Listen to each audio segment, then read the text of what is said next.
The Near Futurist, a podcast with Guy Clapperton. Hello, and thanks for downloading The Near Futurist, a show presented by me, Guy Clapperton. Today we're going to discuss IT security and whether we're building in structural problems. We'll find out more about that in a minute, but first, as always, a bit about who you're listening to. I'm Guy Clapperton, a technology journalist and media trainer with 30 years experience. You might have heard me or seen me on the BBC occasionally, read some of my books, or seen me in The Guardian, Intelligence Sourcing magazine, and elsewhere. I go to a lot of conferences and hear experts talking about their forecasts about the decades to come, but I'd rather use my 30 years experience as a commentator to discuss what's likely to happen later this year, early next, and the action we need to be taking right now. So I came up with the Near Futurist concept. Do please have a look at my website at nearfuturist.co.uk, where you'll find more episodes and information on what we're about.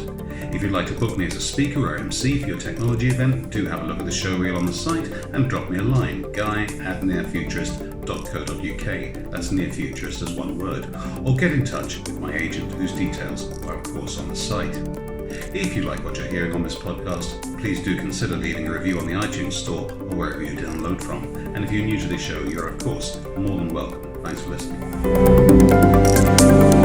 Well, that's more than enough about me, so let's get down to my guest for the show.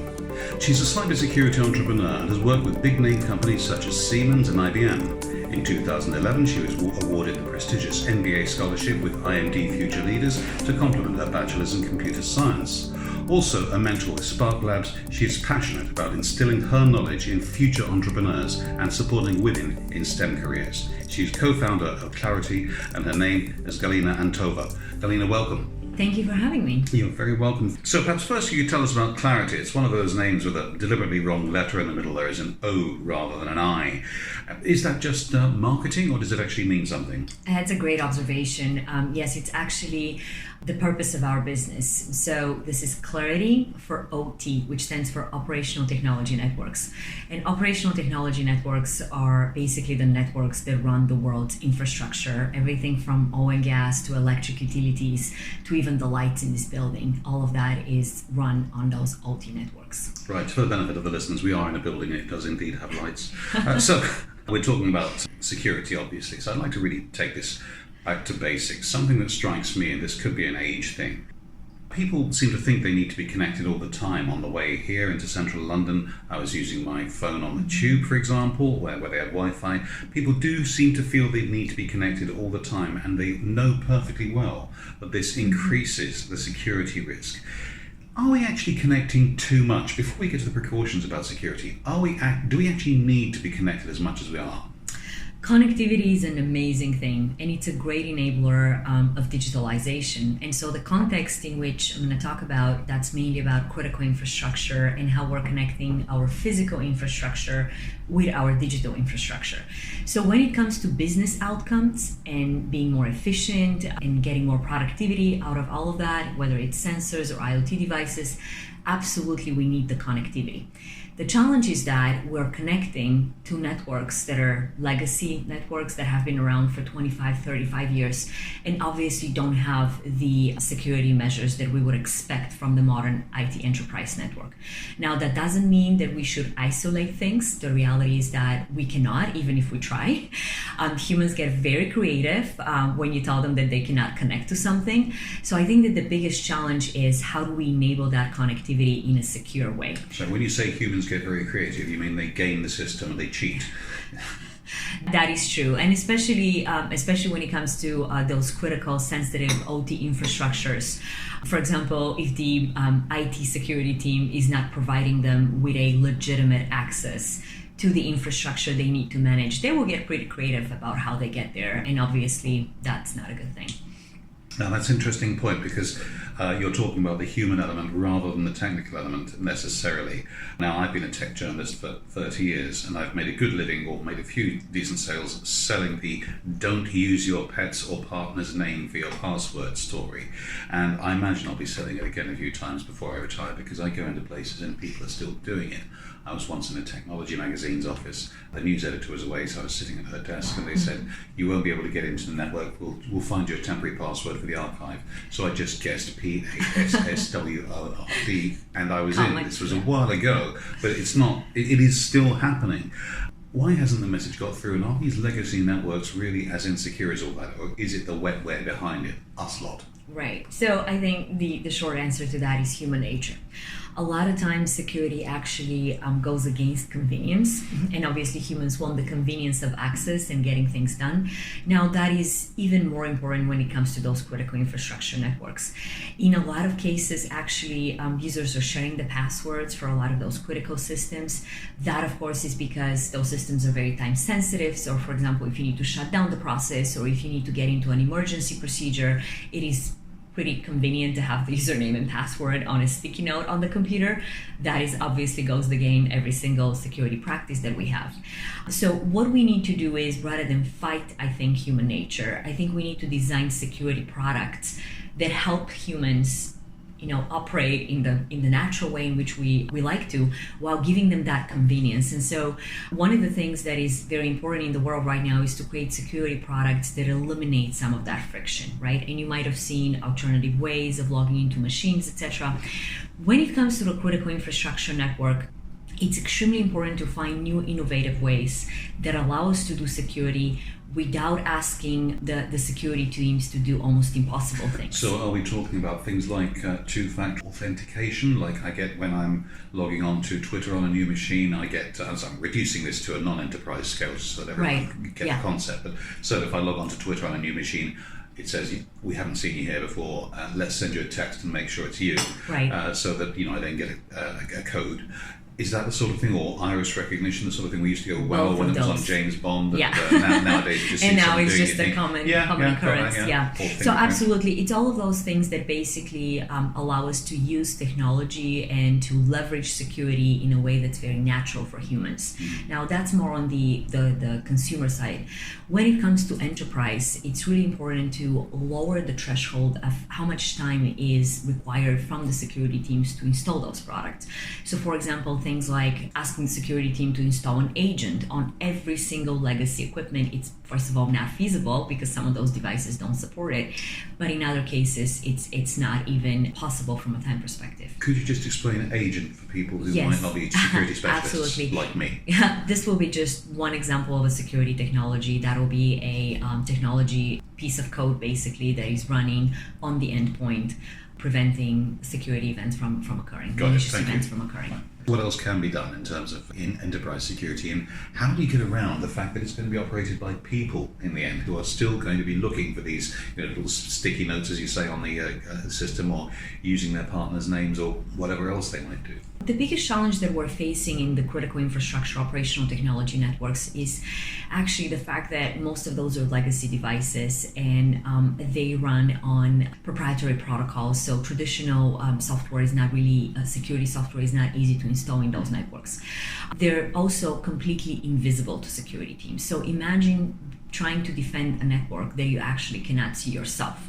So this is one of the biggest challenges that companies like mine are addressing today is how can you actually see the infrastructure that you're running so that you've got the advantage of the defender of knowing what is in your own network? So could you just elaborate on the idea that they're invisible? Because I don't know if I've quite grasped that. Are you saying that if there is pretend it's a small enterprise, if it were a Windows network, it won't see the Mac in the olden days because in the corner? Right. Is that the sort of thing we're talking about, except on a vast scale? I'm just trying to work out what you mean by invisible. I'll give you a concrete example. Thank you. Think of a manufacturing customer, right? Mm-hmm. So on the regular enterprise office side of the house, you will probably have 20, 30, 40 different security products installed throughout the organization.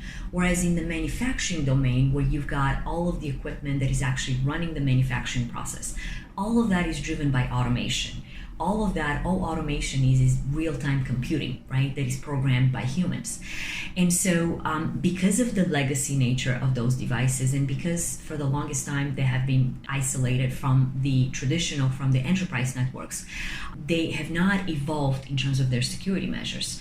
And so we find ourselves in a situation where now the security team does not even have exact knowledge of how many devices are out there, what those devices are doing. And so why that is important is if there was an attacker in those networks, we will have no indication whatsoever that there's something malicious going on in those networks. And actually a good example of that is probably the Triton attack, which was a sophisticated nation-state attack on one of the large petrochemical manufacturer in the Middle East. And so the attackers were actually in the operational technology networks for months, and they were not detected. The only reason that that breach got detected is because the attackers accidentally shut down the process. And so when they started investigating why the process has been shut down, they actually understood that it's a cyber incident. So being blind to those networks as the defender is a huge disadvantage, and it creates a huge arbitrage opportunity for the attackers to actually go after those networks. Right, I see. So who are these attackers? I mean, I've heard about crime syndicates. I've heard about nation-state attackers. I've heard about Fred in his bedroom or something being, the classic picture of a hacker. I'm just wondering, first of all, how many of these attackers are actually real and out there? And does it actually make a difference to somebody as the manager of an enterprise, whether the attacker is Fred in his shed or a nation-state, China or Russia or something? That is an excellent question. So again, I will take it from the angle of the critical infrastructure of the world. So I'll give you a couple of examples of things that have occurred in the last few years, because quite a lot has changed in the threat landscape in the last few years. So one example would be NotPetya. So NotPetya was an attack by the Russians initially launched in Ukraine. It was using a very, very powerful exploit, and one could only assume that the Russians knew that this would have tremendous collateral damage once it was actually released in the wild. And that's exactly what happened. Basically, the malware made its way to the operational technology networks of many of the big companies, and all of that is public information, the likes of FedEx, Maersk, all of those are very large companies that the malicious software made its way to the operational technology networks, shutting down those operations. How certain are we that it was Russia? Because I can't imagine that that nice Mr. Putin put his hands up and said, "Yeah, fair enough, comrade. It's it was me." That is the kind of the common understanding of the threat intel community at this time. Of course, you bring up a very good point. There is never such thing as 100% attribution in cyber, because folks can actually cover what they're doing, etc. They can actually deceive. So there are various ways of manipulating the digital footprint. So you're absolutely right, but you have to take into consideration kind of the geopolitical state, the situation, and a lot of the technical indicators. I'm not saying it's unlikely for a moment. Please don't misunderstand me. Yeah. I'm just a little concerned about stating facts when they are actually high probabilities. High probability is a better description. If that's okay, yes. yeah. Absolutely. Because Russia's probably got lawyers, and it's my podcast. I know who's going to get it in the neck. That's. So that'll be one example of collateral damage and how the threat landscape has changed. So to your point, in those situations, those companies were not directly targeted by the NotPetya attack. However, they ended up being the victims. Now, on the other side, we also have examples of where we do know that nation states were targeting the critical infrastructure. So how certain are we that it's a nation state when I keep reading about these nation state attacks? So for some of the incidents, we've had pretty high confidence. For example, in the past, the DHS and the FBI have come out with a joint statement stating that Russian nation-state actors are actually in some of the networks of critical infrastructure verticals. So I think that when we get that confirmation from a government agency, that probably means a high likelihood that. Sorry, once again, could you elaborate on critical infrastructure verticals? What exactly are we talking about there? Absolutely. So it will be the likes of oil and gas, critical manufacturing, aerospace. The term is typically loosely used as the 16 verticals as defined by the DHS, the Department of Homeland Security in the U.S. Okay, so essential services on a national scale, we're talking Correct. national level, that's fine.